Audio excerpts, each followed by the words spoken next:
Hi! Hey, guess what? We're having a big Christmas party over at the trading post, and everybody's going to be there, and I'm making some decorations for the Christmas tree there.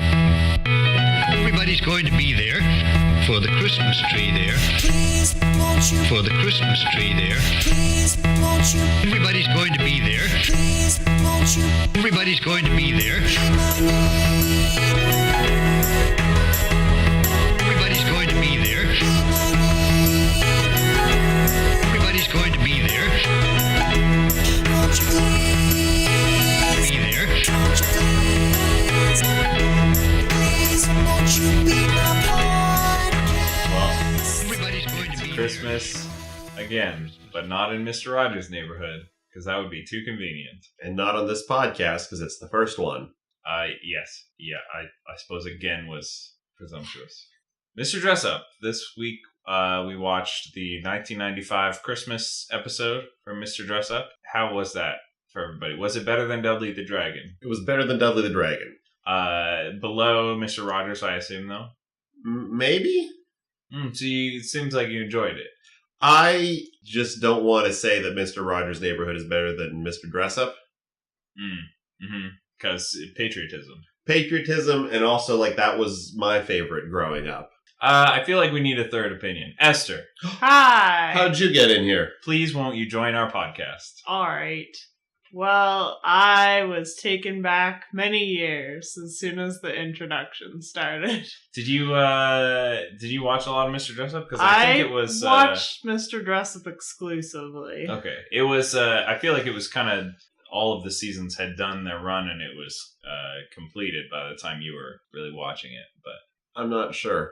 I guess I would have been 2 when this one aired, but I remember watching almost exclusively. I had a few shows, but Mr. Dressup was probably one of my favorites. And earlier today, you were doing origami on the kitchen table, or on the coffee table, so... Which is why it's stuck. I thought it would be important to have you on this episode, just to evaluate the crafts. Because although I consider myself an artist, I do not consider myself a crafty craftsman. A crafts person. I do like crafting. So right off the bat, what's your evaluation of the various crafts we see in this episode? Well, they have some of them seem to be themed by the appearance of their target, like right? Truffles, because he's just Mr. Dressup. I almost said Mr. Rogers. Truffles. No, somebody else. He's making one decoration for every person, Not in the every- neighborhood. He said almost, Oh. just about everyone. He's making a decoration for every member of the community that will be attending the party early for setup. Except... Yeah. Oh no, Alex does get one. Alex Yeah. does get one.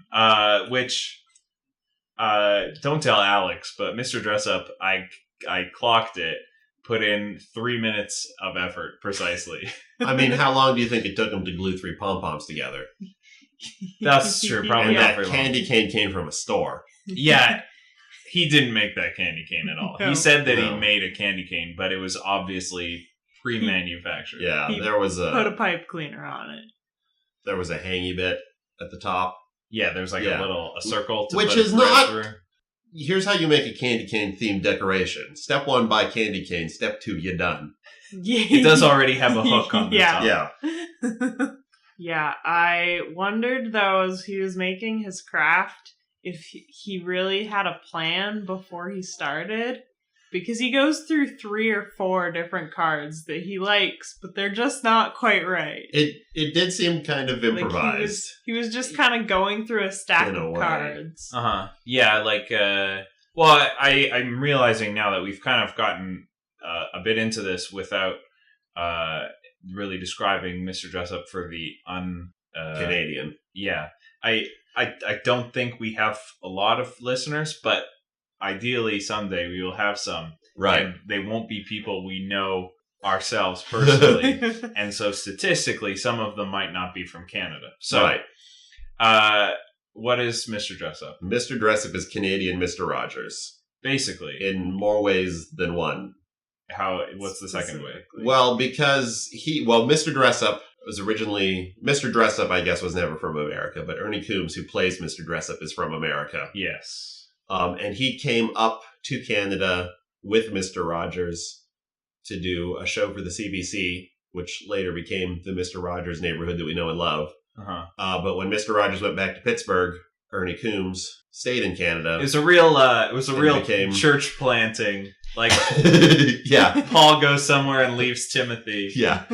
And I feel like most of it is right there in the title, Mr. Dressup. He likes dressing up. And he likes crafts. He likes crafts, and he likes drawing. Yeah. And he's pretty good at all three of them. He has an easel on the right side of the set, a tickle trunk, which is the trunk that he keeps all of his costumes in on the left side of the set. And then right in the middle of the set is where he does crafts, and he has like looks like an 8-foot by 12-foot bulletin board behind him. Yeah. Yeah. Big bulletin board. The corkboard guy must have been excited for that sale. And also further to the side, he's got like a couch and a kitchen. For reading books and preparing Compared food. to Mr. Rogers' house, Mm-hmm. Mr. Dressup's house is palatial. Palatial meaning? Enormous. Enormous. Like a palace. Enormous and less like an old person lives there because he's got an entire wall of just plush toys. Yeah. That's It's true. a very modern house, relatively. He's also got a big garden, which we don't get to see in this episode. Yeah. But he's got a big old garden. And that was a contiguous... Mm-hmm. Like, you could see the garden from his front door window. Or back door, maybe? I'm not sure which is the front door and which is the back door. Whenever you leave the house to go someplace, like the trading post, you go through the door on the right. Right. Through the yard. But that's like a big With the glass treehouse. double door, and it goes through a yard. Yeah, maybe. Whereas the other one is up by the kitchen. I suspect that when they were making it, they were more thinking about making a set than making a facsimile of someone's home. I mean, that may well be, because it is very... Like, there's clearly a lot of space that is not used in the middle. Uh-huh. Although we do know that there's a bathroom because in one of the earlier episodes, one of the puppets gets locked in the bathroom. Yeah, that's Casey Yeah. Oh, yes. from pre this era, the 80s. Back when the puppets on this show were a lot more like Mr. Rogers, where they had plastic faces, Yeah. Well, Yeah. Casey did. And, The other one was just a sock, tiny human. I basically. guess dinosaur we hands. already established that this show was before my time, but Casey was definitely before my time. Casey and I Finnegan were never- before my time. This, the puppets on the show at this point in 1995 are, Pretty squarely in your wheelhouse, I think. Chester the Crow, Yeah. Alex the Guy. Kid. Human. Yeah. Truffles the Muppet, I guess.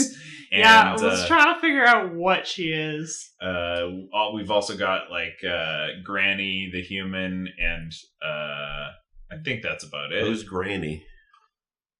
Granny's looks similar to Alex, except that she's an old lady, and she works at the community center. Oh, yeah. I do not remember, don't remember her at Granny? all. No. Oh, Is she just Vaguely. Alex in a wig?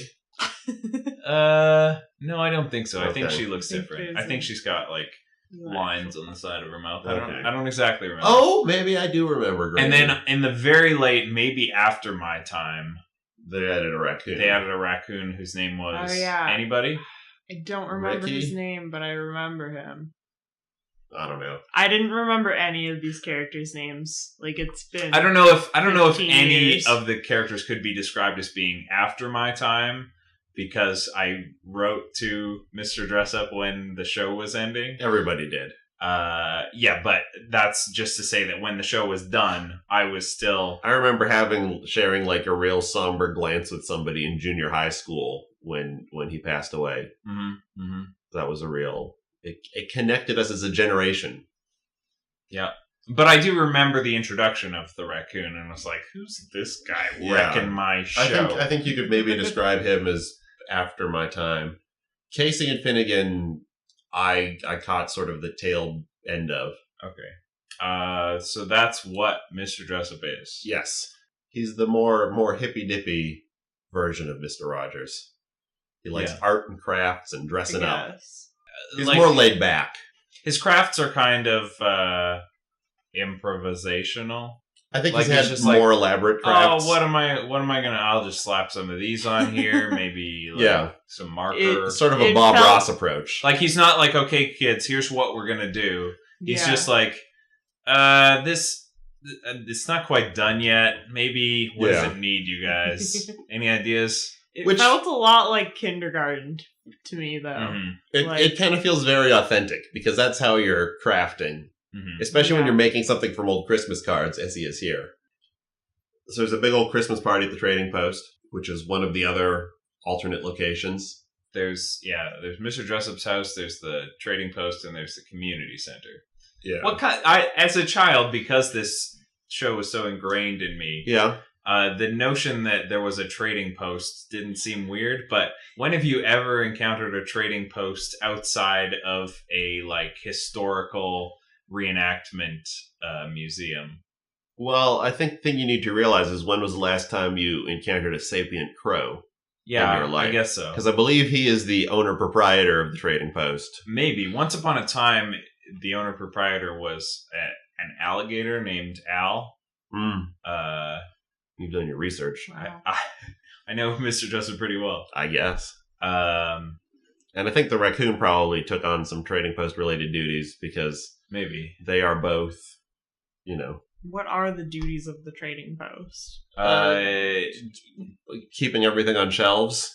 I think the trading for things. duty of the Trading Post is Mr. Dressup is a hoarder, and we need to get some of that out of his house and into an isolated location. Yeah. I don't know. His pegboard's pretty tidy. Mm-hmm. Yeah, that's true. Because we have this off-site, a massive... I always liked the clutter of the Trading Post. It's like a messy, crafty version of the community center. It's the Trading Post is basically a well-tidied junkyard.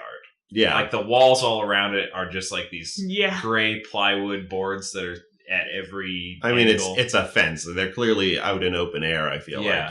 There is like some sheltered shacks like you would have in like a junkyard. Yeah, no, it's like I don't know. It is very much like a scrap yard. Mm-hmm. The main kind of I would say the big plot of this episode is Chester the Crow and Alex both want to dress up as some Christmas figure, but somehow they just keep dressing up picking as the same costume. Same thing. Identical costumes too. Like the same elves take on the were same slightly thing. different. And like the presents were different colors, but they were the same shape. They were clearly both made by Mr. Dressup. Yeah, like the Trading Post seems pretty organized. Are they not finding these sorted right beside each other? Yeah. Or do they just have two different stashes of identical Christmas costumes? Yeah, it's the first thing we see of Chester in this episode, he's decorating, quote unquote, the Trading Post by just sort of dragging a pile of tinsel into the middle of a table. He drags it with his mouth, too. Which felt very authentic crow decoration to me. I'm gonna. Here's a shiny thing. Let's put that in a pile. Here's a shiny thing, a shiny pile of tinsel that I'm carrying in my mouth. Yeah, even though I've got two wings that could maybe seem to function as. They do function because he accidentally sweeps the tinsel off the table shortly after putting it there. I missed that one while he's talking. Yeah, but yeah, he uses his beak to carry a little stocking later in the episode as well. Yeah, the other human in this episode is Lisa. Lisa, actress's name is Lisa Jai, who played Wanda on Magic School Bus. Oh. Fun fact. Has she showed up in something else? Probably. She's a voice actor mostly. Mm. Oh no, Carlos from Magic School Bus was on Dudley the Dragon. Yeah. So this is our new rubric for choosing break shows, is we got to find an actor from Magic School Bus. If that's the case, then I'm fresh out of ideas. Oh yeah? I mean, like, we could watch something that has Lily Tomlin. Tune in next week for 9 to 5 with Lily Tomlin. Is she in that? I think she is. But Lisa Jai is just kind of watching this unfold between Alex and Chester. Yeah. With the costume thing and... well, the first thing they both dress up as is Santa Claus.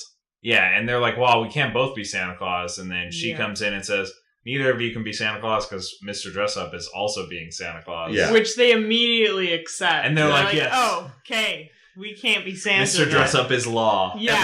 Everyone defers to Mr. Dressup's dressing up authority. And, like, at no point... I mean, he's the one with the tickle trunk. It's true. Which we don't get into, but the tickle trunk is magical. yeah, I guess so. Because Or he sometimes... swaps out. No, because sometimes the costume he's looking for isn't in there and he has to tickle it. Oh, yeah, that's right. Yeah. But I feel like the adult characters or adult figures, by which I mean humans, Right. in a world of puppets, they don't accept the possibility that, hey, no, we can have two Santas. They're like, no, this is a very important tradition that we only have one Santa Claus. I mean, both of them clearly want to have different costumes. right. But it does take a while before I think that. it's when they're dressed as elves. Lisa says, "Yeah, this time it's okay that you're both the same thing." Yeah. She Before, specifically says, "This time Yeah. it's okay." Yeah.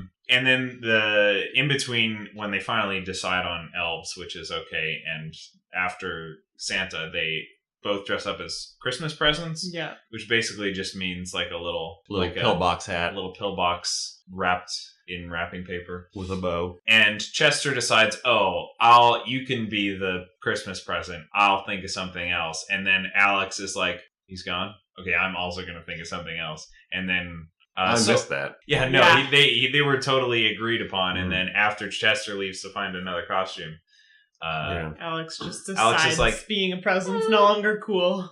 I think I'm going to get something else. Also, like, you can have multiple presents just as you can have multiple elves. Mhm. No, they say that too. Yeah. But it kind of feels like they both want this to transpire. Like they want, Yeah.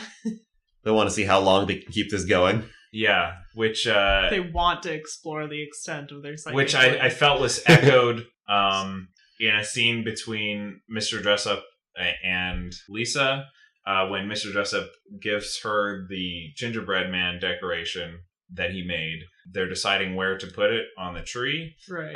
And Lisa, who up until now has kind of been like a mature adult about all of this, just starts taking Mr. Dressup for a ride on, can you put it down there? That's the perfect spot for it. And then he like goes through all this trouble to put it somewhere. And then she's like, actually, it's going to look better up at the top. And then she makes him move it. And then she's like, put it over here. No, that's too crowded. Please, again, Mr. Dressup, move it. And then eventually it winds up back at the place where it started. Wah, wah. And I'm like, just move it yourself. Why are you toying with Mr. Dressup? What I noticed too that Mr. Dressup makes these ornaments for these people and then doesn't even give Alex and Chester their ornaments. He doesn't even mention it to them. He just hangs them on the Christmas tree It's for true. them. And after saying Truffle should wait for him to get there to hang it up. Right. Yeah. Yeah. Which, to be fair, she's not really equipped to even stand near the tree, let alone hang it. Truffles is like a pink thing, and so her decoration is a pink thing. Yeah. She's a pink thing in a sweater vest. Yeah. She's a pom-pom, so her ornament is 3 pom-poms. Yes. Which, to be fair, her interests do seem to mostly be things which resemble her. Mm-hmm. She likes things that are pink and that are fuzzy. I mean, that's Yeah. true of all And humans. she is pink and fuzzy. We like things that resemble us. I don't know how much that's true. I mean, I don't want to buy a car that looks like me, why is anthropomorphism a thing? so we can make relatable characters out of things that are Because not. we like things that resemble us. Mr. Dressup dresses up as he does. Yeah. As This Santa Claus. this time as Santa Claus. What do we think about this depiction of Santa Claus? I'm Thoughts? surprised that he just uses a pillow to make him fat. Oh, you think he would have like a special? I don't know. It just I don't know. It feels like Mr. Dressup though. Like, keep in mind how he made this ornament craft. Like, yeah. he's just I mean, got that's, stuff I around guess that's the the house. thing is he goes for accessibility Uh-huh. with his And it's- costumey. I mean, he's not Mr. Cosplay. He doesn't have a machinist shop in the basement where he's doing like vacuum form molds and building stormtrooper I helmets or think whatever. the idea is that you can make these things at home, or Mhm. you can. Especially if you have a pre-made Santa Claus costume. Yes.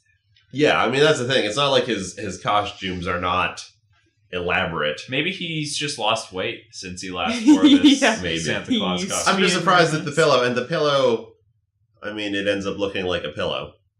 Mhm. Yeah. He was wearing suspenders. I would have thought that he would have tucked the top of the Mhm. pillow in the Yeah. suspenders, but it just kind of like points Yeah. outwards and gives him like a box cut. Or even just a different size pillow. I don't know. I think you could have arranged it better, but it works all right. It's a solid Santa Claus. Mm-hmm. It looks like Santa Claus. Yep. You wouldn't even know it was Mr. Dressup except for his trademark glasses. Truffles didn't know it was Mr. Dressup. She Sure. freaked out that there was Yeah. Santa Claus invading Mr. Dressup's home. You'd think when you go to visit your good friend who's named Mr. Dressup. You'd learn to expect these things. Yeah, Yeah. but Truffles Especially when you're is a little dumb. you're attending a Christmas party where everyone's dressing up. Yeah. Mhm. And everyone seems to know. I don't really remember. I imagine a lot of parties on Mr. Dressup involve dressing up. Yeah. Like, most Christmas parties are not also costume parties, but Mr. Dressup's are. Yes. Even if no one else is dressing up. He's like, Yeah. this is my thing. Yeah. This is what my entire family generations back have done. Yeah. The dress up name goes back to Yeah. Exactly. medieval times. Exactly. You know what this party needs is a man who's an octopus. You know what this party needs is a man Who's a space worm. covered in balls. In what context would you be a man covered in balls? It's like maybe actually there might be bubbles.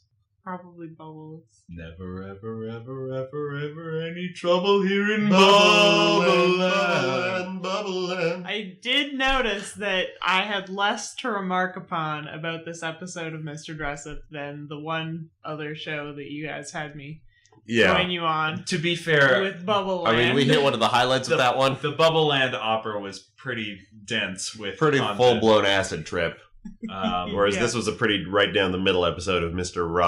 Dressup. Oh, I said I was going to talk about why we weren't watching The Friendly Giant. Oh yes, you were. Tell us about you preview watched an episode Yeah, of it Friendly was. Giant. We were going to do Friendly Giant, but then I figured it's almost Christmas, so let's do a Christmas episode from a show. Mhm. The Friendly Giant would not work for this podcast because it basically is this podcast. The Wikipedia article for The Friendly Giant, the first paragraph of the synopsis is just describing the intro sequence with the theme song and stuff. That's a great intro sequence, though. That's all anyone remembers, and here's why. One sentence devoted to the rest of the show on the Wikipedia article. Generally consists of improvised, gentle, and humorous chat, is what they say. They have two types of episodes, Friendly Giant. They have, we're just going to play music. right. Which On their recorders. Yeah, he has a recorder, and then there's The traditional instrument of giants. there's a chicken that lives in a bag, which the chicken is also giant, I suppose, and a giant magenta and purple giraffe Yeah. whose head pokes in the window. Small relative to the Friendly Giant, but not that small. I don't know if Rusty, the chicken in the bag, has an instrument. Yeah, he plays a harp, I think.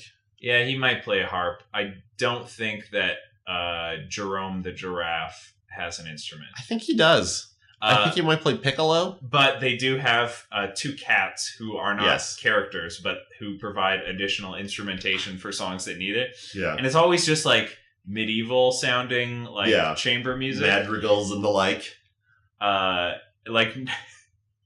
And so the other type of episode, they just read a published book in the vein of reading Rainbow, and then they just sort of Riff on it? non-offensively Mystery Science Theater with it, not even making jokes necessarily, but they'll just be reading the book and they'll be like, oh, that's a good idea.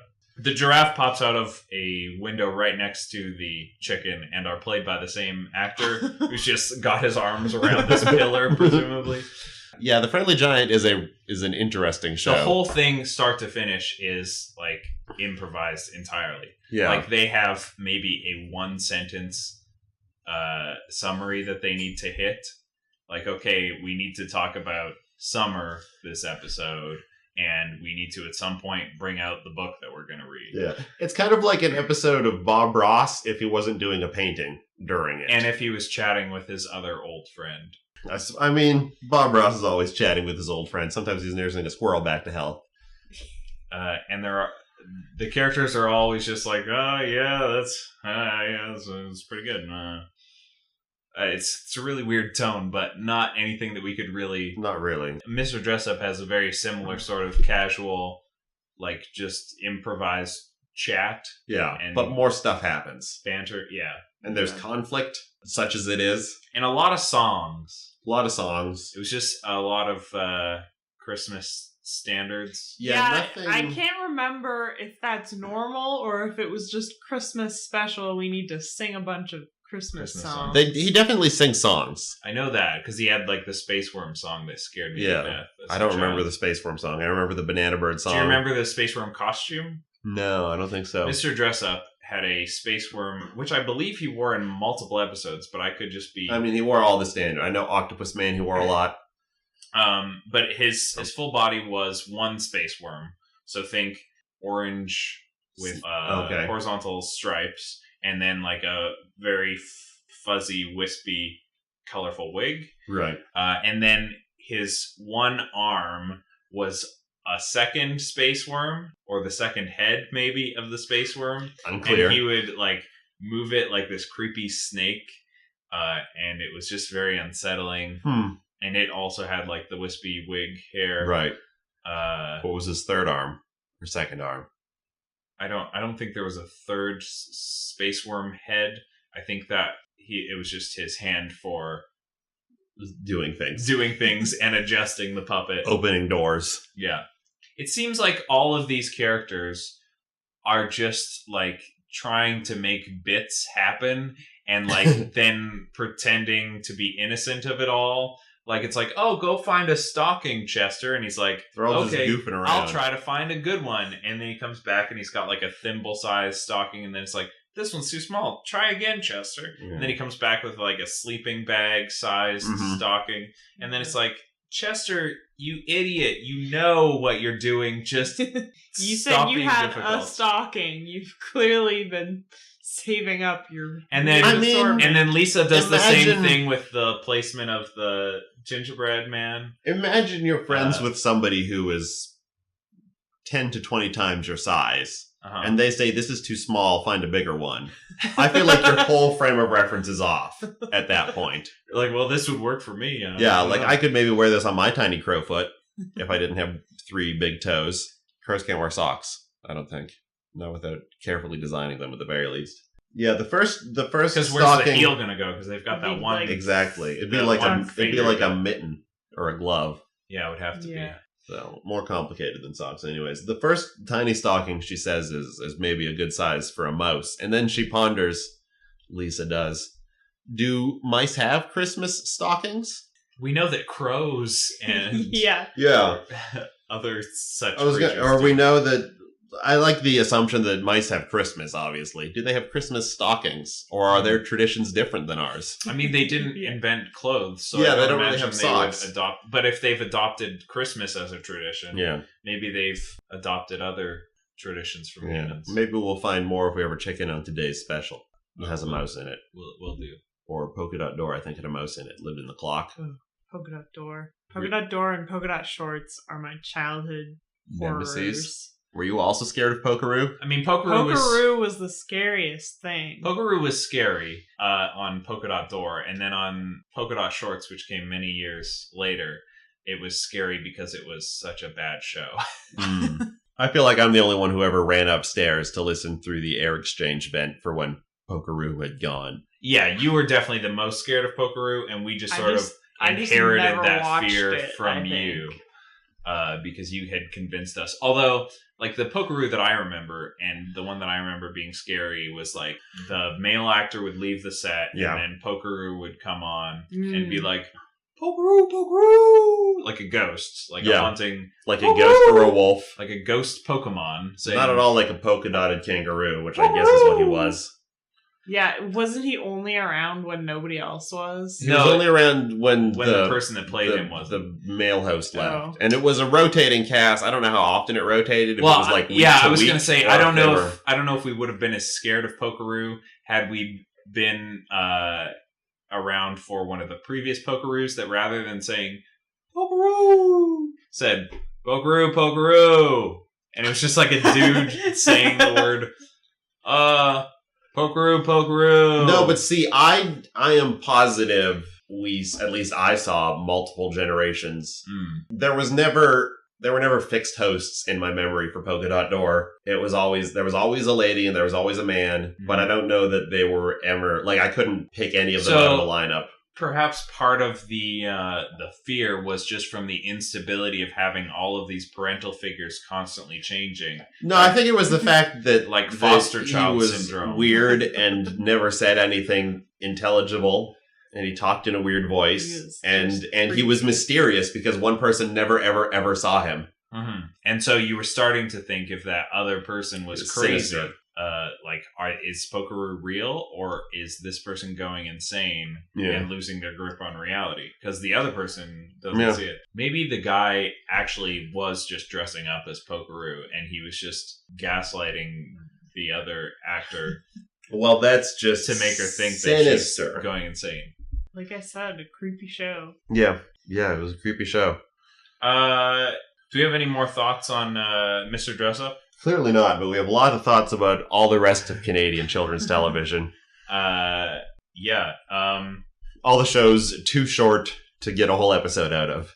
I was a little disappointed we didn't go to the drawing board Yeah. this episode. We also didn't go to It was a the. good segment We also didn't go to the community center. Yeah, or the garden. where they had like a ancient computer. I mean, current at the time of the show. Super current, because What it was could the- talk what and was had the an name- intelligence. What was the name of the Max. Max the computer, Max. right? Yeah. Yeah. The owl didn't wake up, but that he rarely woke up. Oh yeah, the Yeah. owl to wit to wee to wit to woo. Yeah. Whoop de doo. I wonder if they were trying to cheat around the fact that it was not winter outside. What do you mean? Oh, because they didn't go outside. Yeah, because they didn't go outside. Like, they went to the community center, or the trading post. That's the problem with living on which I always assumed was outdoorsy, but living on a TV show. You have snow one day of the year. And Yeah. that's Christmas. and it's a lot of work to put up and But take maybe down. that's the way to have snow. Maybe. I mean, a month. I think a month is Okay. good. Yeah. Mhm. Yeah, I think Mr. Rogers might happily have a snowless Christmas, but Mr. Dressup was a Canadian show, and you can't get away with that. That's true. Nobody's going to buy it, even if you're in Toronto. We're never going to have the opportunity to talk about Mr. Dressup again. So, does Wow. anyone have any What an ultimatum!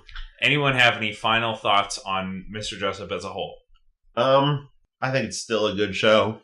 I don't know. I mean, it's hard to say from just one episode how much it offers Mm-hmm. watching it as an adult. I mean, nothing. I haven't gained anything of value watching Mr. Rogers as an adult. Hey, now But we learned last week that pandas have an extended wrist bone that lets them hold things like people hold things with their thumb. I mean, that is true. That's exciting. But maybe it just doesn't have the subtle weirdness. Mm-hmm. I think Mr. Dressup is playing everything for its audience. It doesn't provide the same opportunity to talk about metaphysics. Yeah. I think it's more straightforward in concept as a children's show, but it also has that arts The arts bent, yeah. bent to it, which I think is sort of sets it apart from other. Or Mr. Dressup is if Mr. Rogers went to a liberal arts college, Mm-hmm. because it's all about crafts and drawing and acting, sand castles probably. Well, thanks for listening to this very special Mr. Dressup's Christmas episode. Special. Next time, we're going to be back with Mr. Rogers episode 1506, which means we're skipping a week. Just a week. So we get to guess what happened in that missing week. Oh, Andrew, I am sorry to tell you that we are skipping an opera week. Oh no. Which opera? It's Spoon Mountain. Don't remember Spoon Mountain at all. Spoon Mountain. Oh no. Oh, maybe I do remember Spoon Mountain actually. Featured some kind of weird purple cat, and the King Friday, in the days leading up to the musical, constructed his own new mountain And once he finally climbed to the top, Lady Elaine greets him in a helicopter and mounts a giant statue of her own head at the top of the mountain. Oh my goodness. And is that even in the opera, or did that just happen? That's before the opera starts. Oh my goodness, this sounds amazing. But we don't get to watch it. Is there pictures? There's pictures. Okay. Those will go on the Tumblr. I was going to say, I need a picture of a giant Lady Elaine head statue on top of a mountain. Please won't you be my.tumblr.com. Oh, it's going to be a barn burner of a Tumblr this week. Yeah, it's going to be a We'll lot have just a whole episode of The Friendly Giant. Our very special Mr. Dressup Christmas theme song was provided by, once again, Dan Brisbane. He keeps doing it. He keeps doing it. Isn't that wonderful? We'll probably take a week off for Christmas. Sure. Sounds fantastic. So there will probably be a week without a new one. What will you do without us? You might be confused by a large amount of episodes because I'm thinking of shifting the podcast from one host to another host website. Might show up. So all of them might appear, but you'll remember where you are because you just listened to the Mr. Dressup one. So that wraps it up for us. That does. Until next time, goodbye from Steven, Esther, And Andrew. and Mr. Dressup. I guess I didn't remember. That's how they How that close goes. Yeah. Yeah. That's how they do that. I forgot it until you started doing it there. Everybody's gonna be there. I hope I see you too. Everybody's gonna be there. I hope I see you too. Everybody's going to Be be my podcast. Won't you please there be my podcast? for the Christmas tree there. Everybody's going to be there.